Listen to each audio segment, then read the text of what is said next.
The first time Sofia Reyes opened her eyes in the middle of the night, she was not crying. She was not calling for her mother.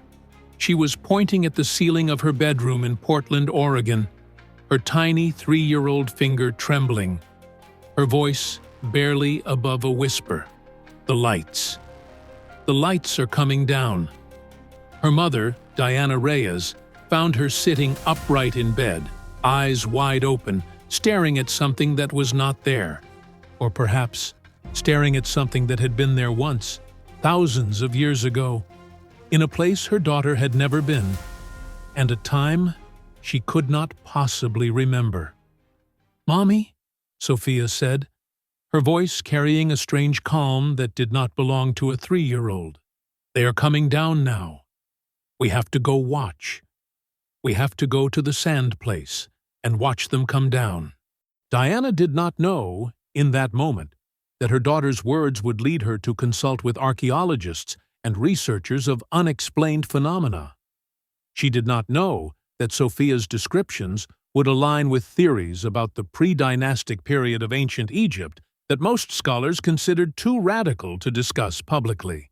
She did not know that her family would spend the next 3 years documenting everything Sofia said, filling 17 notebooks with drawings and statements and impossible details.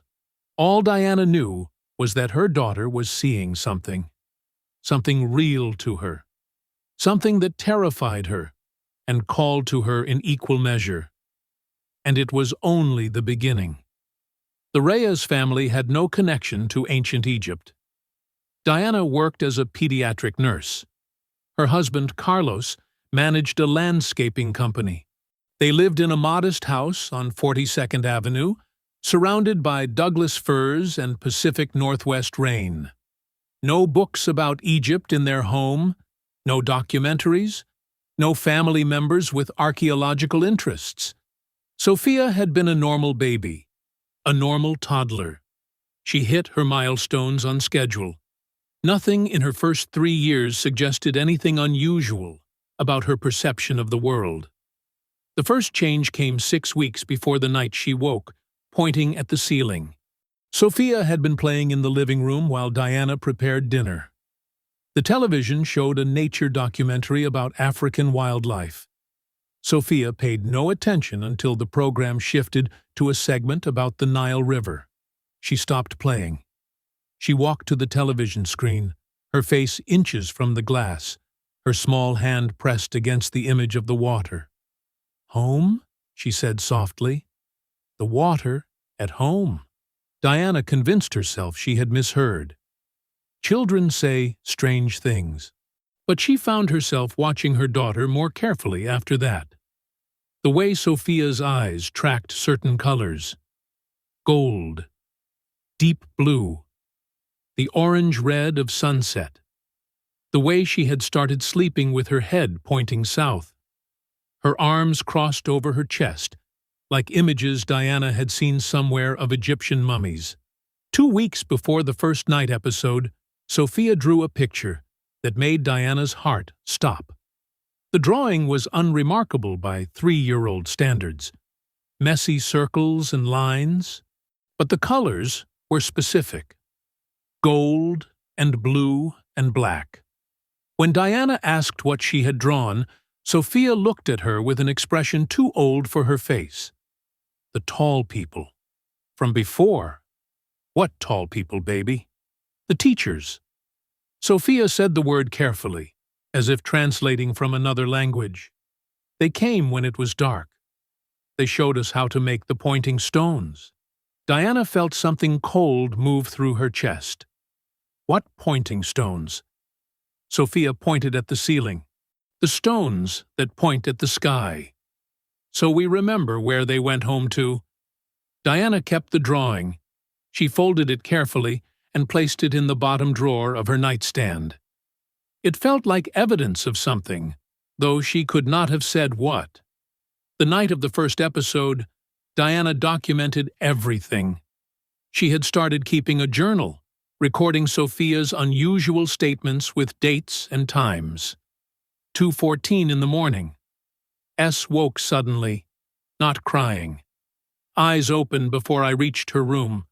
Pointing at ceiling, said the lights are coming down, asked to go to the sand place to watch them come down. 2:28. S insisted on going to the window. Said they always come when the river is quiet. I asked, what river? She said the big river that goes to the sea. 2:45. S began drawing in the air with her finger. When I asked what she was drawing, she said the map they gave us. So we know where the stones go.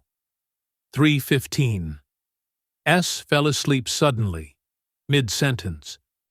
Was speaking about the tall ones coming down with fire that does not burn. Diana's journal would eventually fill 17 notebooks. But she did not know that yet. The following morning, Sofia woke with no memory of the night. She ate breakfast normally, played with her toys, showed no signs of unusual knowledge. When Diana asked about tall people or lights in the sky, Sofia looked at her blankly and asked if they could watch cartoons. But that night, at 2:17 in the morning, Sofia woke again. And this time, she spoke for almost 2 hours about what she had seen. Dr. Catherine Wells first heard about Sofia from a colleague at Portland State University. Wells had spent 23 years studying unusual childhood experiences, focusing on children who reported memories inconsistent with their current lives. Her office was filled with filing cabinets containing thousands of case studies. Most cases had mundane explanations. Children who absorbed information from television. Children with active imaginations who learned that unusual stories earned attention. Children whose parents unconsciously coached certain narratives. But the specificity of Diana's descriptions caught Wells's attention. The phrase, "before the river changed." The reference to teaching people to measure the stars. These were not usual elements of childhood fantasy. These were specific claims that could be checked against historical records. Wells requested a meeting with the Reyes family. She explained she was not there to prove or disprove anything, only to document Sofia's statements carefully. The first session took place on a rainy Thursday afternoon. Wells brought toys and art supplies. Sofia was shy at first, hiding behind her mother's leg. Wells did not push. She sat on the floor, building a tower out of wooden blocks, talking softly about ordinary things. Gradually, Sofia emerged. She sat across from Wells and began adding blocks to the tower. They built together in silence for almost 20 minutes before Sofia spoke. "You want to know about the teachers?" Wells kept her voice casual. "I would like to hear about them, if you want to tell me." Sofia placed another block carefully. "They came a long time ago, before the river changed." "Can you tell me what you mean by that?" Sofia looked up with eyes that seemed to belong to someone much older. The river was different. It went other places. It was bigger. The sand was not everywhere yet. Wells nodded, her heart beating faster. Geological evidence suggested the Nile had followed different courses in prehistoric times, and the Sahara had been significantly smaller during certain periods. But this was not information a 3-year-old from Portland should possess. And who were the teachers? Sofia's face changed. Something moved across it, an expression Wells would later describe as reverence mixed with fear. "They came from there," Sofia said, pointing up. "At night. With lights that did not hurt your eyes. They were tall. Taller than Daddy. Taller than the house. What did they look like?" Sofia stood and walked to the window. She looked out at the gray Portland sky. Not like us. Their eyes were bigger. Their skin was like the metal on Mommy's car. They did not walk the same way. She paused, struggling for words. They moved like water, like the river. "They came to teach us," Sofia continued. "We did not know how to make the big stones. We did not know how to talk to the sky. They showed us. She pressed her hand against the glass. They said we had to remember. That one day they would come back, and we had to be ready. So we built the pointing stones. To show them, we remembered. What pointing stones? Sophia looked at Wells with frustration. The big ones. That point at their home. The triangles that go up. She made a shape with her hands, small fingers forming a peak.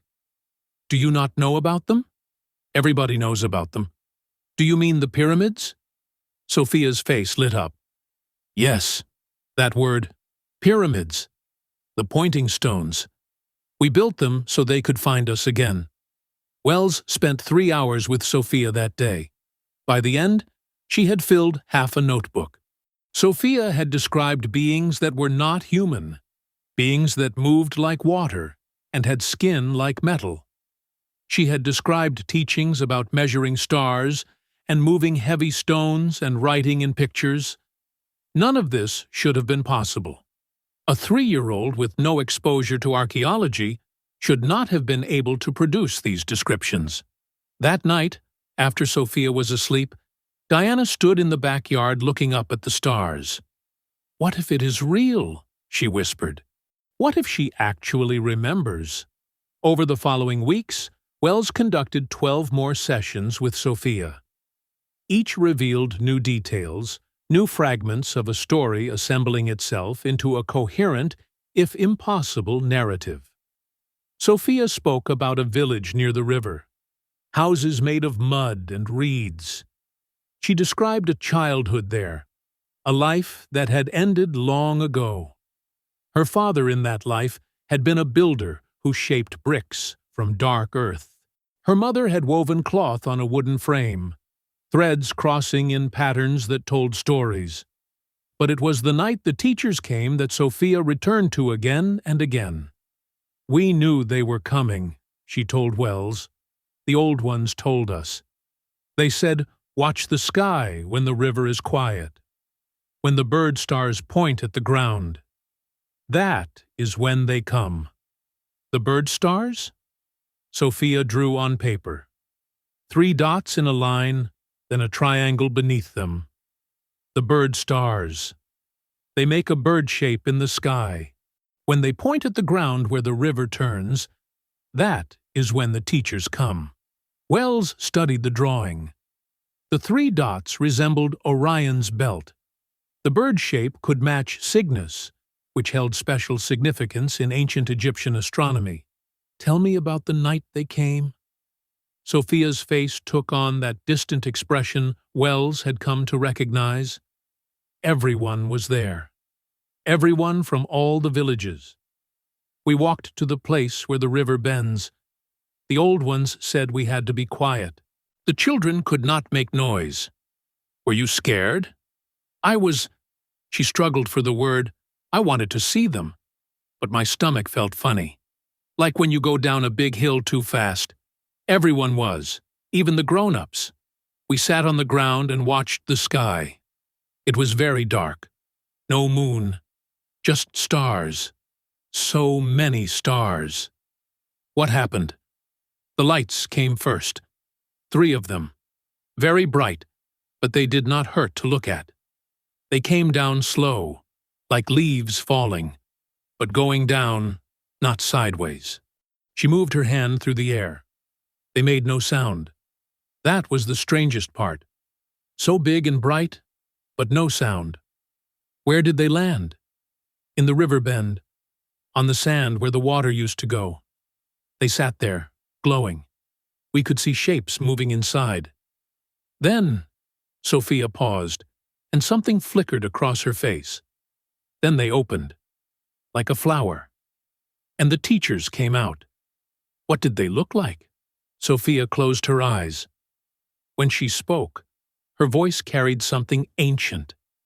Tall. Taller than any person. Their bodies were thin, like reeds, but strong. Their skin was like silver, but it moved, like it was alive. Their faces were beautiful, but not like people faces. Their eyes were big, bigger than my whole hand, dark, like sky with no stars. But when they looked at you, she opened her eyes. You could feel it inside, like they were seeing everything about you, everything you ever were, and everything you would ever be. What happened when they looked at you? I was scared. So scared. I hid behind my mother, but one of them came to me. It knelt down. Its face was right in front of mine, and it touched my head. She pressed her hand against her forehead. Right here. And then I was not scared anymore. What did it feel like? Sofia smiled, sad and happy at the same time. Like going home. Like remembering a song you forgot you knew. The sessions continued for 8 months. Sofia described the teachings the visitors imparted. Knowledge about measuring star movements and calculating seasons.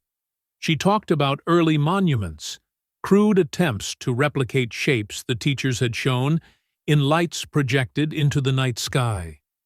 She described picture writing the teachers introduced, a way of recording knowledge so it would not be lost. Not all of Sofia's memories were wonder. Some nights she woke screaming, describing times when the teachers stopped coming. Generations passed without lights from the sky. People began to forget. Those who remembered were sometimes killed for speaking of it. They said we were lying, Sofia told Wells. They said the teachers never existed. They broke the old stones. They hurt the ones who remembered. Diana documented everything. Her journals grew thicker. She began researching ancient Egyptian history, staying up late, reading academic papers she barely understood. What she found disturbed her deeply. Sofia had described the teachers arriving before the river changed.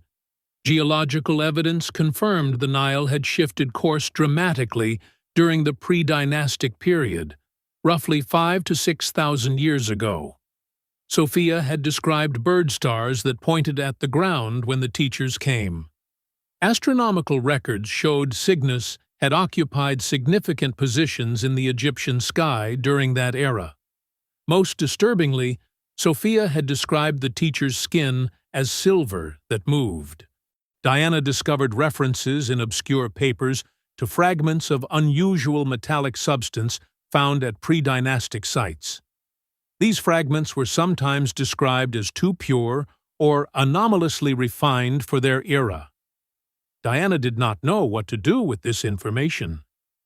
She was a nurse, not a scientist. All she knew was that her daughter was describing things that matched details buried in academic papers written by people who had never met Sofia. The night Sofia turned 4, she had the most detailed episode yet. Diana had thrown a small birthday party that afternoon. Sofia seemed happy, normal, fully present. She blew out candles, opened presents, played with other children. No trace of the other life. But that night, at 2:33 in the morning, Diana was awakened by a sound she had never heard. A kind of singing. A melody in no language she recognized. She found Sofia sitting on her bedroom floor, eyes unfocused, singing to the darkness. Moonlight cast silver shadows, and for a moment, Diana could have sworn she saw something move in those shadows. Something tall and thin, and not quite human. She blinked, and it was gone. "Sofia," Diana whispered. "What are you doing?" Sofia did not turn. She kept her gaze fixed on the far corner where shadows were deepest. "They are telling me to remember. Tonight is important. Tonight is the night when it happened. A long time ago. What happened?" Sofia finally turned, and Diana felt her breath catch. Sofia's eyes were different.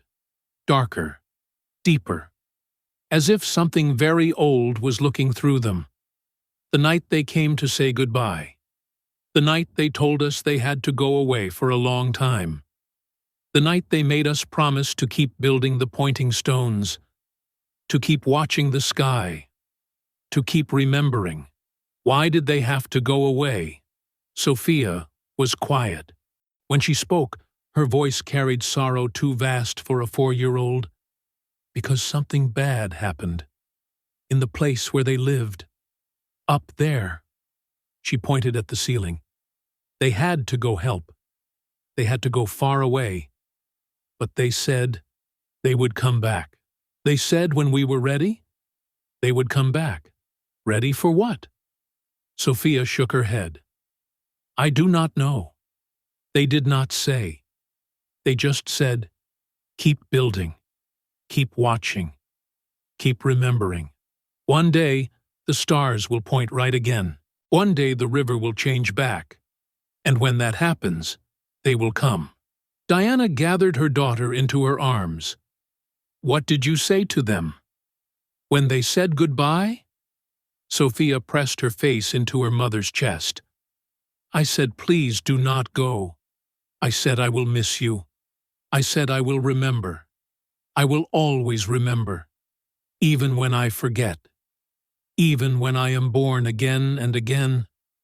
I will always remember the night you came. I will always remember the lights. They sat together in moonlit darkness, and Diana felt something shift inside her. Some resistance finally gave way. Whatever the truth was, her daughter was carrying something vast and ancient inside her small body. All Diana could do was hold her and listen. Dr. Wells received the account the following morning. She read it 3 times, then sat in silence for an hour. That afternoon, she called a colleague at the University of Edinburgh. Dr. Thomas Redfern specialized in archaeoastronomy, mapping alignments of ancient monuments with celestial phenomena. Tom, she said, I need to tell you about a case. Promise not to think I have lost my mind. She told him about Sofia. She read excerpts from Diana's journals. She described the details about star alignments and river courses and beings that moved like water. Redfern listened without interrupting. When Wells finished, there was a long pause. Catherine, he said, how much do you know about the Nabta Playa stone circle? The name was vaguely familiar. It is one of the oldest astronomical alignments in the world, Redfern said. Predates Stonehenge by 1,000 years. Located in the Nubian desert, near where the Nile used to flow before its course changed around 5,000 years ago. Wells felt her skin prickle. Before the river changed. Sofia's words exactly. The stones align with significant star positions, Redfern continued, including Orion's belt, which your little girl apparently drew. And there is something else, something most people in my field do not like to discuss. What? The level of astronomical knowledge required to build that alignment. It is troubling. The people of that era should not have had the mathematical sophistication to calculate those positions. The precession of the equinoxes, the proper motion of stars, the changing orientation of Earth's axis. These concepts were not supposedly understood until the Greeks, nearly 3,000 years later. Yet someone, 7,000 years ago, built a stone circle that accounts for all of them. He paused. It is as if they had help. Wells closed her eyes. Or teachers.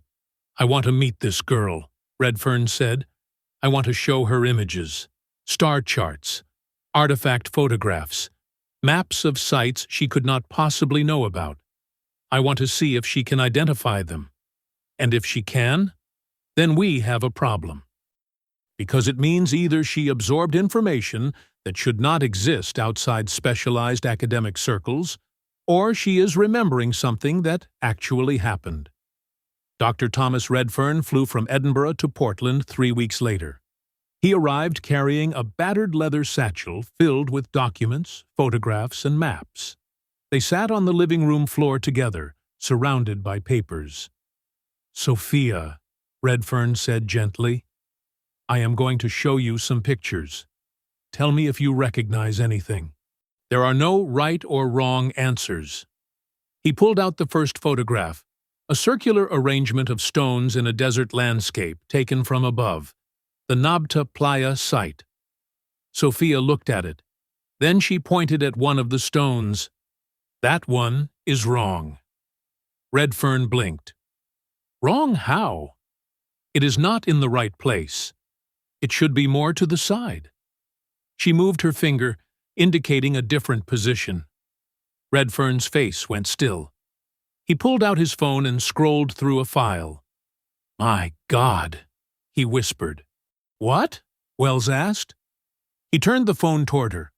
A diagram showed the original Nabta Playa site based on archaeological evidence.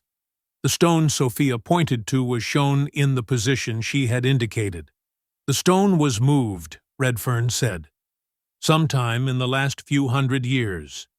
We only know its original position from a foundation hole discovered in 2007. The photograph I showed her was taken in 1998, before that excavation. There is no way she could have seen the corrected diagram. It has only been published in 3 academic journals. Redfern showed Sofia 14 more images that afternoon. She did not recognize all of them, but she recognized enough. She identified a bend in the ancient Nile course that had not existed for 5,000 years. She pointed to a specific star and called it the Eye They Watched, a star astronomers believe was significant during the pre-dynastic period but had shifted position due to stellar motion.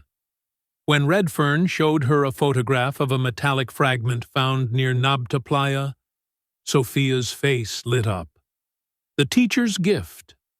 They gave it to the old ones, so we could make tools that did not break. Can you tell me more? It came from their home. Very hard. Harder than any rock. They showed the old ones how to make it soft with fire, then hard again when it cooled. But we were not very good at it. We kept making mistakes. The teachers said it would take many lifetimes before we learned. Redfern's hand shook as he made notes. The fragment had been dated to 7,000 years ago. It was composed of an iron alloy with unusually high nickel content, consistent with meteoritic origin. But the refinement technique should not have been possible with metallurgical knowledge of that era. After Redfern left, Wells sat with Diana in the kitchen. What does this mean? Diana asked. For Sofia? For her life? Wells set down her cup. I do not know. I have studied unusual children for 2 decades. But this is different. The level of verifiable detail. The correlations with evidence she could not have accessed. I have no framework for understanding it. Is she going to be okay? Wells reached across the table. Children adapt. Whatever Sofia carries inside her, she is still your daughter. She still loves pancakes and cartoons and her stuffed elephant. These memories are part of her, but not all of her. Your job is to help her integrate them. And if she is right, Diana whispered, if the teachers really came, if they are going to come back, Wells squeezed her hand. Then maybe that is not a bad thing. Maybe the universe is larger and stranger and more beautiful than we imagined. Maybe we have friends out there, waiting for us to be ready. And maybe children like Sofia are how they keep the connection alive. How they make sure we do not forget. That night, for the first time in months, Sofia did not wake with memories. She slept peacefully. But Diana dreamed. She dreamed of a desert under stars brighter than any she had seen. A river that glowed silver, winding through landscape green, with life where now there was only sand. A night when lights descended from the sky, spiraling down like answers to questions humanity had not yet learned to ask. In the dream, she stood beside a small girl who was and was not her daughter, watching teachers emerge from vessels of light. One knelt before the child, touching her forehead gently. Remember, the teacher said, in a voice that was not sound, but something deeper. Remember us. Remember what we taught you. We will come back. When you are ready, we will return. The dream child looked up with eyes full of tears and trust. I will remember. I promise. I will always remember. Diana woke with those words echoing in her mind, her face wet with tears, her heart full of longing she could not name. Maybe Sofia was not the only one remembering. Maybe all of them were. Maybe the whole human race carried these memories somewhere deep inside, covered by centuries of forgetting, but never quite lost. The research continued for 3 more years. Wells documented over 200 statements from Sofia, containing specific, verifiable details about pre-dynastic Egypt. Redfern published a controversial paper suggesting that ancient Egyptian astronomical knowledge might require revision of accepted theories about human civilization. Sofia grew, as children do. She started kindergarten, made friends, developed interests in dinosaurs and swimming. The night episodes became less frequent, then rare, then stopped by age 6. The memories, it seemed, were fading. But sometimes, Sofia would do something that made Diana catch her breath. She would look at the night sky with profound longing. She would build towers and pyramids pointing toward specific points in the ceiling. She would sing, occasionally, in that strange melody without words. Once, when she was almost 7, Sofia asked her mother a question Diana had been waiting years to hear. "Mommy," Sofia said as they watched the sunset, "do you think there is anyone else out there? In space? What do you think?" Sofia considered seriously. "I think so. I think there are a lot of someone else's. And I think some of them are nice. I think some of them helped us, a long time ago, when we did not know very much." "Why do you think that?" Sofia turned to look at her mother, and for a moment Diana saw something ancient flicker in her daughter's eyes. "Because sometimes I dream about them, and in the dreams they are not scary. They are like teachers, really good teachers who came a long way to help us learn. They said they would come back someday, when we are ready." She paused. "I think we are almost ready, Mommy. I think it is almost time." Diana pulled her daughter close. "Maybe it is, baby. Maybe it is." Above them, the first stars appeared. Somewhere among them, if Sofia's memories were true, beings that moved like water were watching, waiting, remembering their promise to the children of the sand place. And somewhere deep inside Sofia Reyes, a small girl in ancient time looked up at descending lights and whispered a promise that echoed through millennia. "I will remember. I will always remember, even when I forget. The soul remembers. The soul always remembers." Stories like Sofia's are what keep this channel alive. If her description of those descending lights stirred something in you, something you cannot quite name, you are not alone. Many who watch these videos find themselves returning, searching for connections they did not know they were missing. Perhaps, in some way, we are all remembering together.